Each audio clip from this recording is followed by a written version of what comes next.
أعوذ بالله من الشيطان الرجيم بسم الله الرحمن الرحيم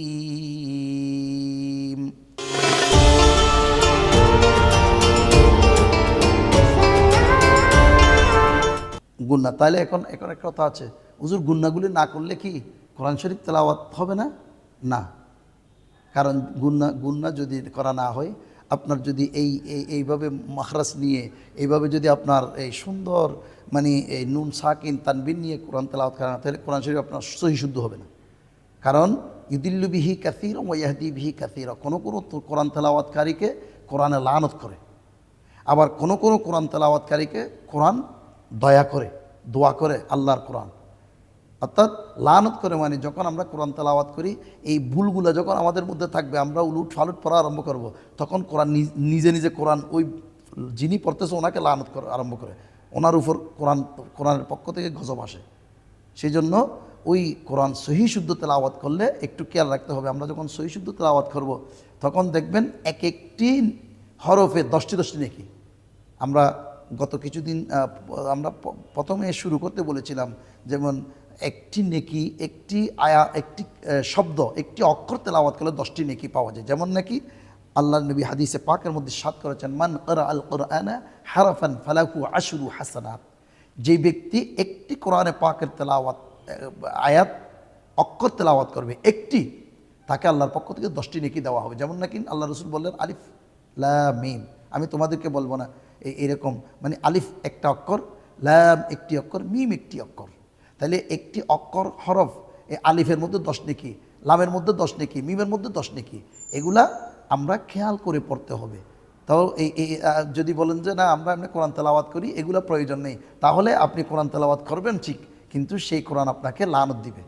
সেই জন্য লানত থেকে বাঁচার জন্য আমরা কোরআনে পাক সহি শুদ্ধ তেলাওয়াত করতে হবে। আজকে আমাদের এই নুন সাকিন এবং তানবিনের প্রথম কায়দা গেল মানে এখফা।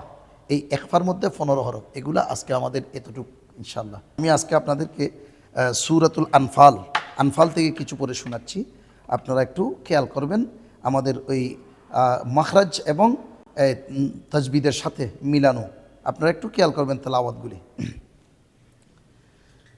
আউযু বিল্লাহি মিনাশ শাইতানির রাজীম বিসমিল্লাহির রহমানির রহিম সূরাতুল আনফাল মাদানিয়াহ বিসমিল্লাহির রহমানির রহিম ইয়াসআলুনাকা আনিল আনফাল قل الأنفال لله والرسول فاتقوا الله وأصلحوا ذات بينكم وأطيعوا الله ورسوله إن كنتم مؤمنين إنما المؤمنون الذين إذا ذكر الله وجلت قلوبهم وإذا تليت عليهم آياته زادتهم إيمانا وعلى ربهم يتوكلون صدق الله العظيم وصدق رسوله النبي الحبيب الكريم। দর্শক শ্রোতা, আপনাদেরকে ধন্যবাদ।